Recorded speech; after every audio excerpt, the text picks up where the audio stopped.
நம்முடைய சரீரத்தை கொலை செய்து நம்முடைய ஆத்மாவை ஒன்று செய்ய முடியாத மனிதர்களுக்கு பயப்படாதிருங்கள் அப்படின்னு இயேசு சொல்லி இருக்கிறார். அதனால பயப்படாதங்க.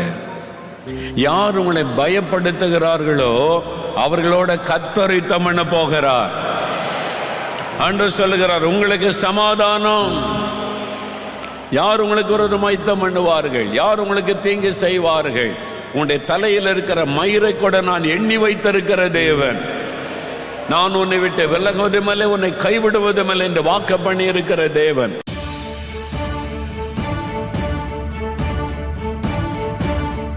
மனிதனுடைய பாவத்திலிருந்து விடுதலை பெற ஒரே ஒரு வழி இயேசு கிறிஸ்துவின் ரத்தம் சிந்துதல் இல்லாமல் பாவ மன்னிப்பு உண்டாகாது என்று வேத வசனம் சொல்லுகிறது.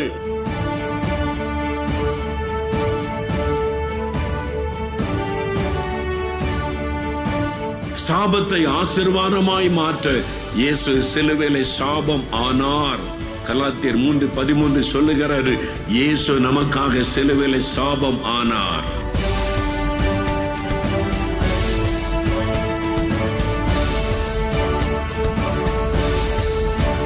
உங்கள் துக்கம் சந்தோஷமாக மாறும். ஆண்டவர் இன்றைக்கு உங்களுடைய துக்கத்தை சந்தோஷமாக மாற்றத்தான் இந்த இடத்திலே பிரசன்னமாக இருக்கிறார்.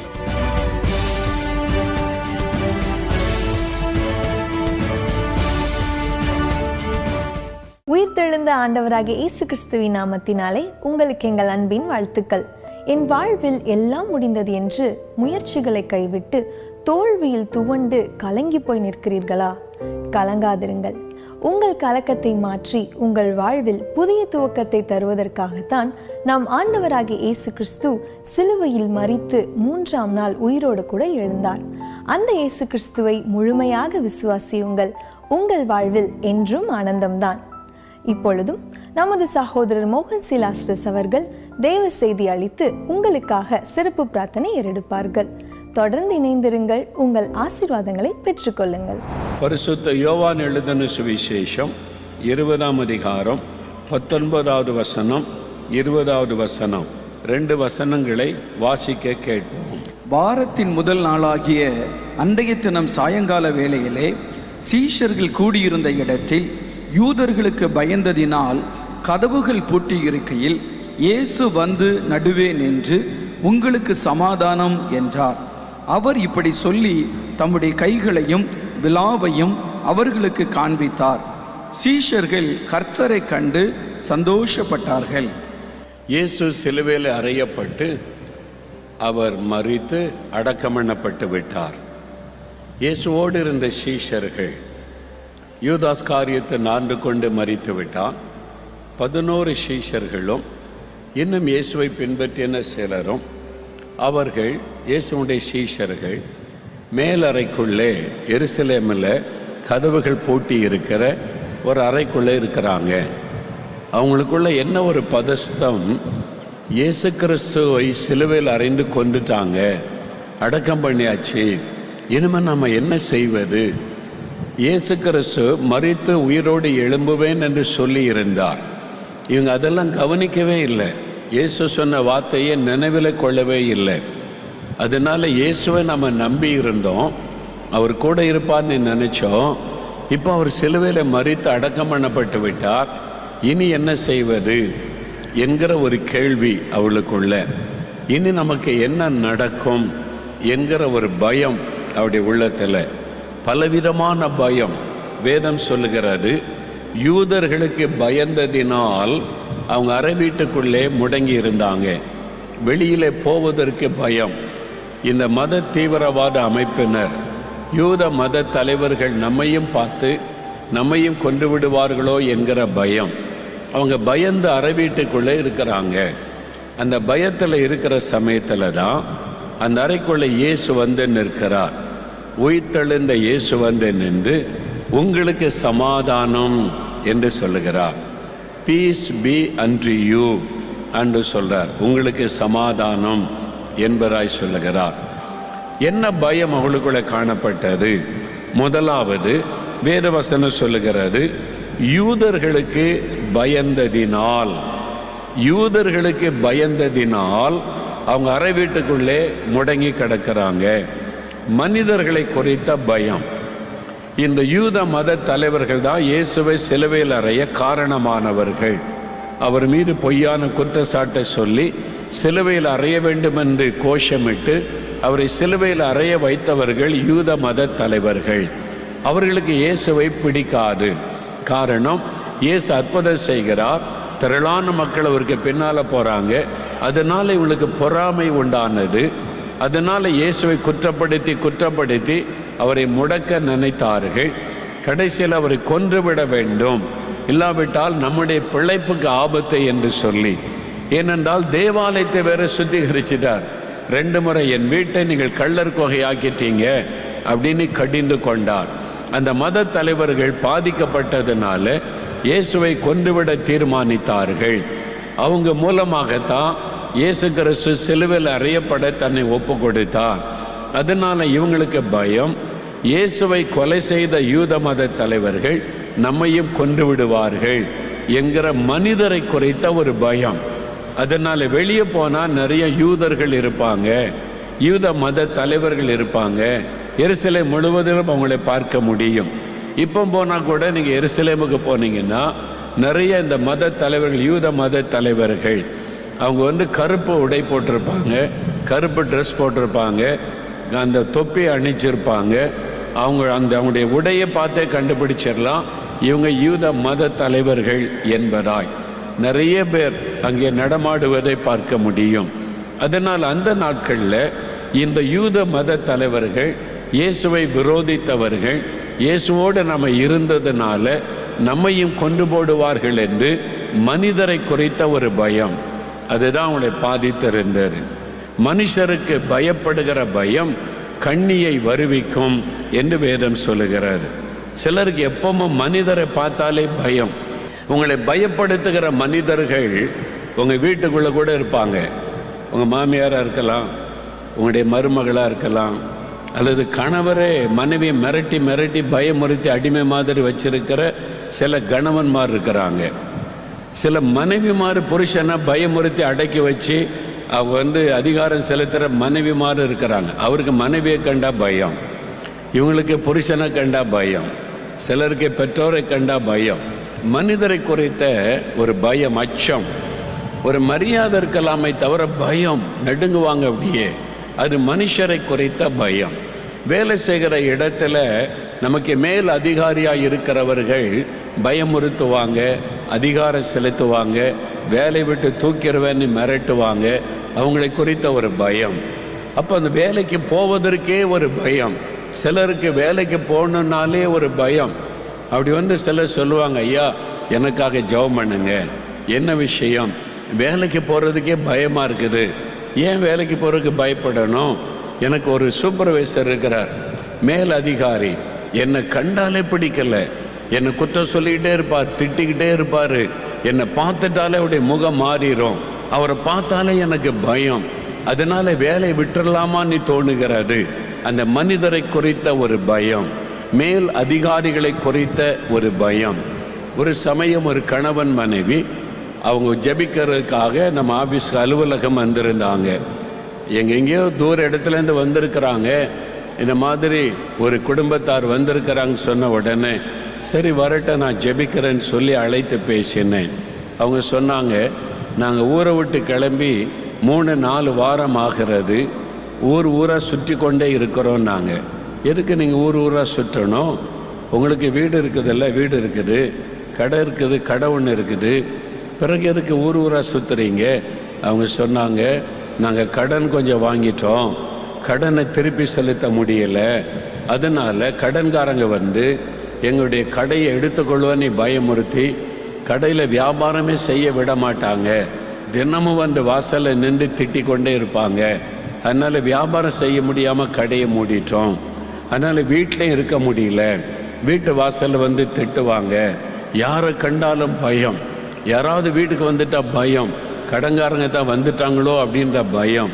பயந்து நம்ம இனி இந்த ஊரில் வாழ முடியாது அப்படின்னு சொல்லி என்ன பண்ணுறதுன்னு தெரியாமல் பயத்தினாலேயே ஊரை விட்டு நாங்கள் ஒவ்வொரு ஊராக சுற்றி கொண்டே இருக்கிறோம்.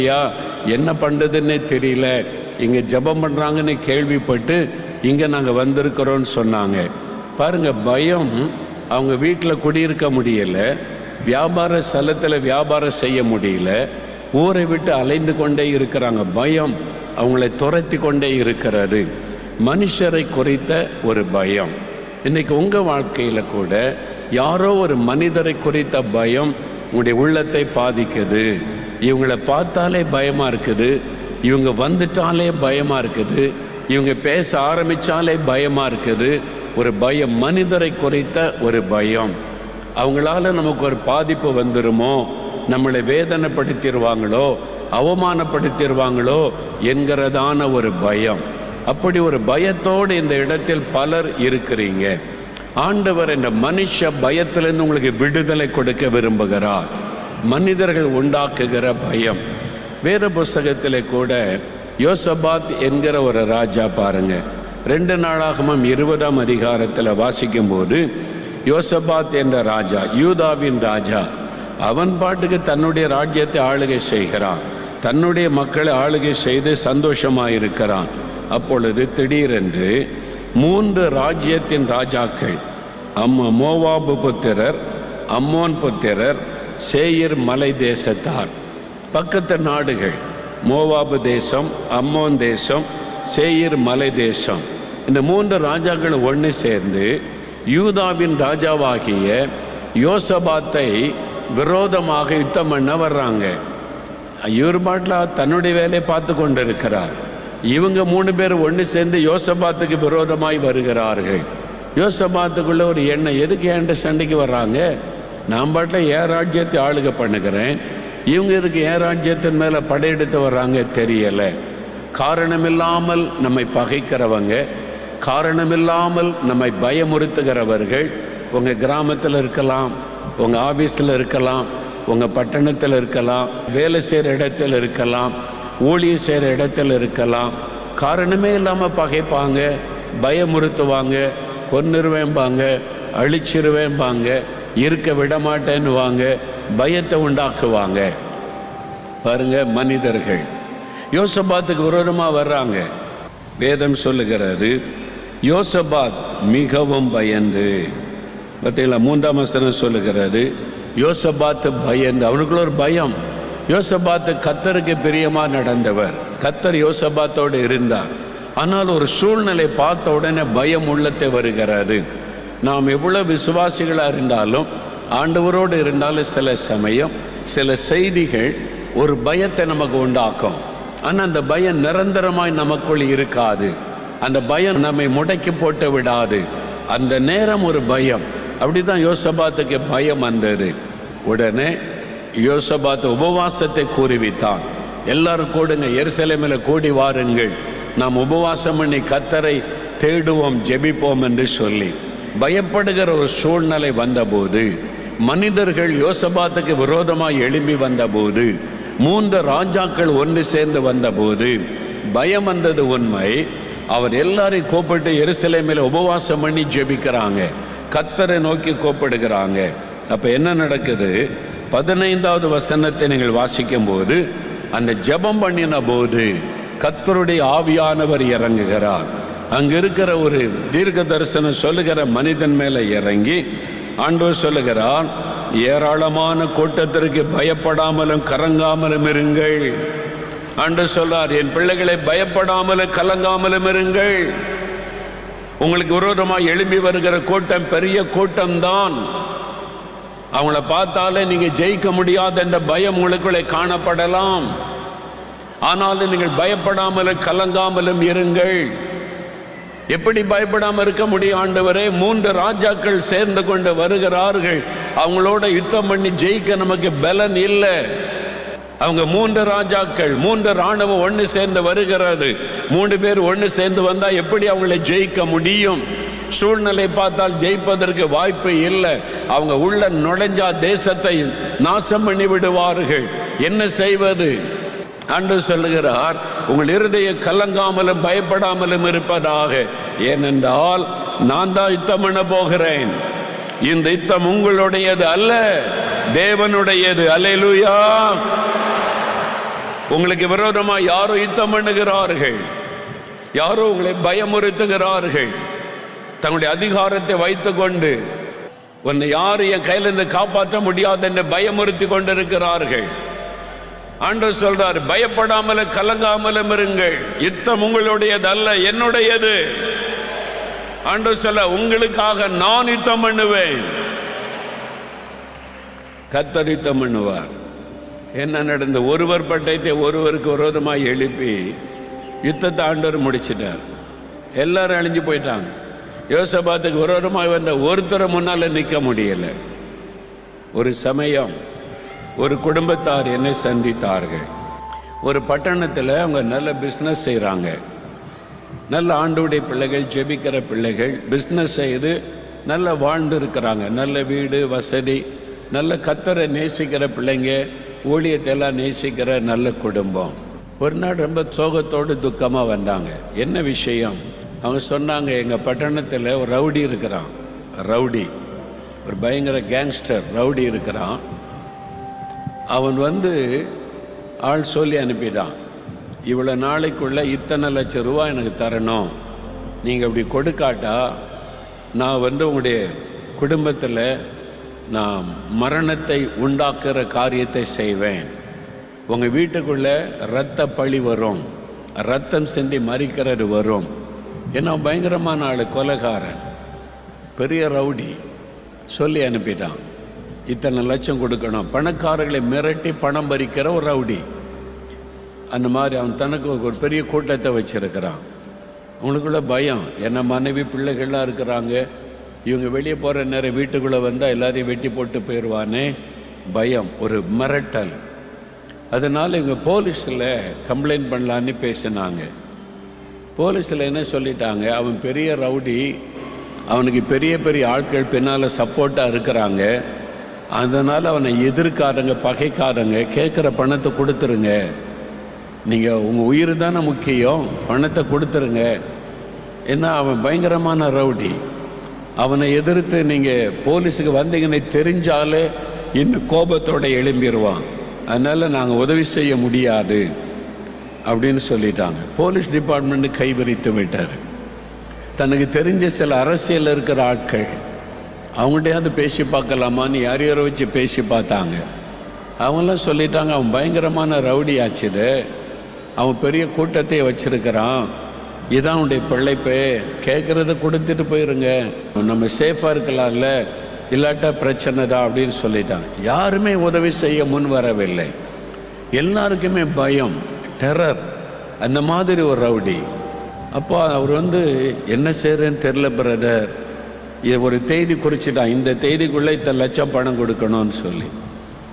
நீங்கள் பயப்படாதங்க, அவன் எவ்வளோ பெரிய ரவுடியாக இருக்கட்டும், எவ்வளோ பெரிய செல்வாக்கு உள்ளவனாக இருக்கட்டும், நம்ம கூட இருக்கிறவர் பெரியவர். அல்லேலூயா.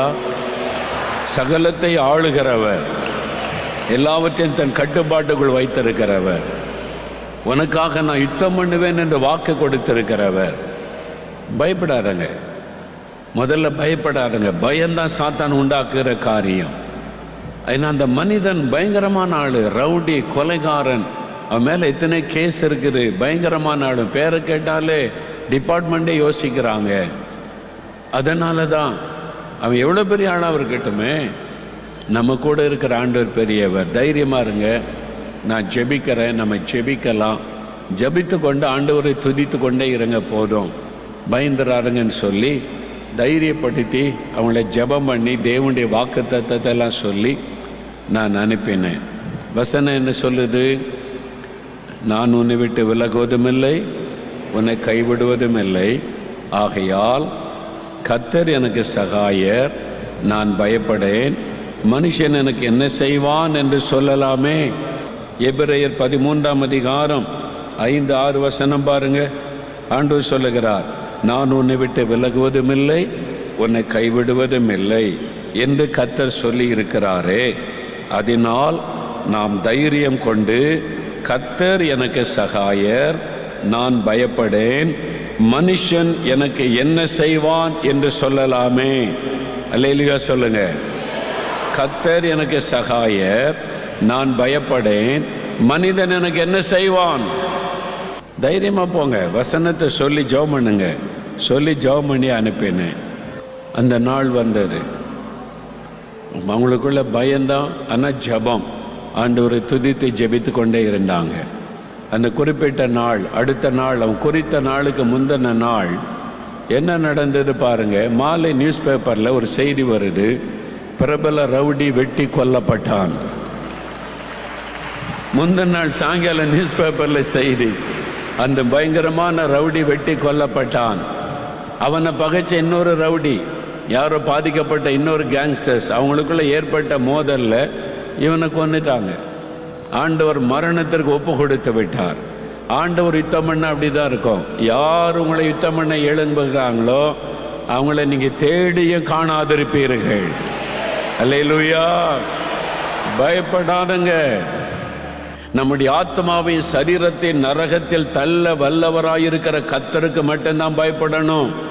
நம்முடைய சரீரத்தை கொலை செய்து நம்முடைய ஆத்மாவை ஒன்று செய்ய முடியாத மனிதர்களுக்கு பயப்படாதருங்கள் அப்படின்னு இயேசு சொல்லி இருக்கிறார். அதனால பயப்படாதங்க. யார் உங்களை பயப்படுத்துகிறார்களோ அவர்களோட கர்த்தர் யுத்தம் பண்ண போகிறார். ஆண்டவர் சொல்லுகிறார், உங்களுக்கு சமாதானம். யார் உங்களுக்கு ஒரு யுத்தம் பண்ணுவார்கள்? யார் உங்களுக்கு தீங்கு செய்வார்கள்? உன்னுடைய தலையில் இருக்கிற மயிரை கூட நான் எண்ணி வைத்திருக்கிற தேவன். நான் உன்னை விட்டு விலகுவதுமில்லை, உன்னை கைவிடுவதுமில்லை என்று வாக்கு பண்ணி இருக்கிற தேவன். யார் உன்னை பயமுறுத்தி கொண்டிருக்கிறாங்க? பக்கத்து வீட்டுக்காரர், எதிர் வீட்டுக்காரர்கள், மேல் அதிகாரிகள், அரசியல்வாதிகள், ரவுடிகள், சில அதிகாரிகள் பயமுறுத்துறாங்களா?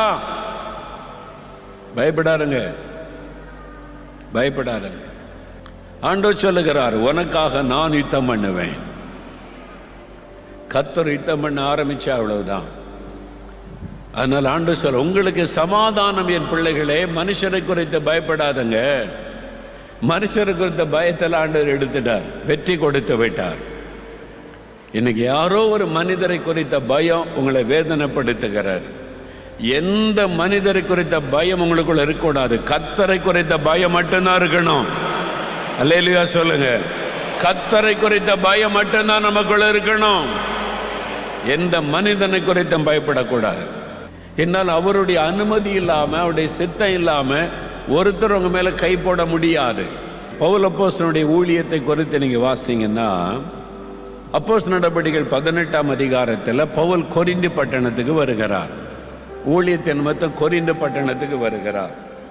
அந்த பட்டணத்தில் பார்த்தீங்கன்னா, அந்த பட்டணத்தில் பயப்படுகிற சூழ்நிலை, சுவிசேஷத்தை அறிவிப்பதற்கான சாதகமான சூழ்நிலை பவுல் பார்க்கவில்லை. அதனால் அவருக்குள்ள ஒரு பயம் வருது.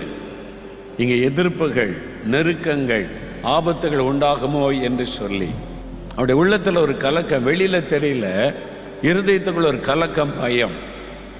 ஆண்டவர் சொல்றாரு அப்போஸ்தலர் 18:9-10 ராத்திரியிலே கர்த்தர் பவுலுக்கு தரிசனமாகி, நீ பயப்படாமல் பேசு, மௌனமாயிராதே. பவுலே பயப்படாத. கொரிந்து பட்டணத்தின் சூழ்நிலை, இங்க இருக்கிற மனிதர்கள், சுவிசேஷத்தை எதிர்க்கிறவர்கள், இயேசுவை விரோதிக்கிறவர்கள், இந்த மக்களை குறித்து நீ பயப்படாத, தைரியமா பேசு. நான் உன்னுடனே கூட இருக்கிறேன். உனக்கு தீங்கு செய்யும்படி ஒருவனும் உன்மேல் கை போடுவதில்லை. அல்லேலூயா. உனக்கு தீங்கு செய்யும்படி ஒரு மனிதனும் உன் மேல கை போட முடியாது. தைரியமா பேசு. ஆண்டவர் தைரியப்படுத்துகிறார். ஆண்டவர் தைரியப்படுத்துகிறார். பயப்படாத. ஏதோ ஒரு மனிதரை குறித்த பயம் உங்களுடைய உள்ளத்தில் இருக்குது. ஒரு பயம், யாரோ ஒருவருக்கு உங்களை யாரோ பயமுறுத்துறாங்க, பிளாக்மெயில் பண்றாங்க, பயப்படுத்தி உங்களை அடிமைப்படுத்த நினைக்கிறாங்க. ஆண்டவர் சொல்றார், பயப்படாதே மகனே, பயப்படாதே மகளே, நான் இருக்கிறேன். ஒருத்தனும் மேல கை போட முடியாது. யார் உன்னை பயமுறுத்துவது? கர்த்தர் எனக்கு சகாயார், நான் பயப்படேன். மனிதன் எனக்கு என்ன செய்வான் என்று சொல். எல்லாரும் சொல்லுங்க, வலதுகரம் வைத்துங்க. கர்த்தர் எனக்கு சகாய, நான் பயப்படேன். மனிதன் எனக்கு என்ன செய்வான்? கர்த்தர் எனக்கு சகாய, நான் பயப்படேன். மனிதன் எனக்கு என்ன செய்வான்? இதை சொல்லி ஸ்தோத்திரம் பண்ணி ஜெபிச்சு பாருங்க. உங்க பயமுறுத்துகிற மனிதர்கள் உங்களுக்கு பயந்து ஓடிடுவான். ஆமா, உங்களை யார் பயமுறுத்துறான்னா அப்புறம் உங்களை பார்த்து அவனுக்கு பயம் வந்துடும். எதுக்கு பயப்படணும்? உயிர்த்தெழுந்த ஆண்டவர் சொல்லுகிறார், நான் உயிரோடு இருக்கிறேன், நீ எதற்கு பயந்து கொண்டிருக்கிறாய்? I am alive. Why are you afraid? நான் உயிரோடு இருக்கிறேன். என் பிள்ளைகளே பயப்படாதுங்க ஆண்டவர் சொல்றார். பிரியமானவர்களே, ஏதோ ஒரு காரியத்தை குறித்து பயந்து கொண்டிருக்கீங்களா? அதனால தான் ஆண்டவர் இன்னைக்கு உங்களோட பேசினார். பாருங்க, பயத்தை சந்தோஷமா சமாதானமா மாத்திட்டார். உங்க வாழ்க்கையில் இருக்கிற பயத்தை அவர் சந்தோஷமா மாற்றி விடுவார். இயேசு சொல்ற, நான் உயிரோடு இருக்கிறல்ல, நீ ஏன் பயப்படணும்? அந்த உயிர்த்தெழுந்த இயேசுவை சொந்தமாக்கி கொள்ளுங்க. விசுவாசத்தோடு உங்களுடைய வாழ்க்கையில் அவருக்கு இடம் கொடுங்க. இயேசு என் கூட இருக்கிறார், அவர் உயிரோடு இருக்கிற ஆண்டவர், அது எனக்கு போதுன்னு சொல்லுங்க. அவர் எல்லாத்தையும் பார்த்து கொள்ளுவார். பயமெல்லாம் ஓடி மறைஞ்சிரும். உள்ளத்தில் எப்போவுமே ஒரு ஆத்ம அமைதி, சமாதானம் இருக்கும். இன்றைக்கி அந்த சமாதானம் உள்ளத்தில் இருக்குதா? சமாதான குறைவு காணப்படுகிறதா? யோசித்து பாருங்க. அப்படியே உங்களுடைய வலதுகரம் உயர்த்துங்க. தகப்பனே, நீர் சிலுவையிலே மறித்து அடக்கம் பண்ணப்பட்ட 3ஆவது நாள் உயிரோடு எழுந்தீர். நீர் உயிர்த்தெழுந்தது எனக்காக. என்னுடைய பயத்தை மாற்றி எனக்கு சமாதானம் கொடுக்க, எனக்கு அற்புதம் செய்ய, என்னை குணமாக்க, எனக்கு விடுதலை கொடுக்க, எனக்காகவே நீர் மறித்து உயிர்த்தெழுந்தீர். நான் அதை விசுவாசிக்கிறேன். இப்பொழுது யார் யார் விசுவாசத்தை ஜெபிக்கிறார்களோ அவர்கள் மீது உம்முடைய வல்லமை இறங்கட்டும். இயேசுவின் நாமத்தில் சுகமளிக்கிற வல்லமை இறங்கட்டும். இயேசு கிறிஸ்துவின் நாமத்தில் விடுதலின் வல்லமை இறங்கட்டும். ஒவ்வொருவரையும் தொடும், ஒவ்வொருவருக்கு அற்புதம் செய்யும், ஒவ்வொருவரையும் மகிழ பண்ணும். அவங்க விரும்புகிற காரியத்தில் அற்புதம் நடக்கட்டும். இயேசுவின் நாமத்தில் நீ செய்து விட்டதற்காக ஸ்தோத்திரம், ஸ்தோத்திரம், ஸ்தோத்திரம். அப்பா, உம்முடைய பிள்ளைகள் இன்றைக்கு பெற்றுக்கொண்ட ஆசீர்வாதத்திலே நிலைத்திருக்க கிருபை கொடும். இயேசு கிறிஸ்துவின் நாமத்தில் ஜெபிக்கிறோம் பிதாவே. ஆமேன், ஆமேன்.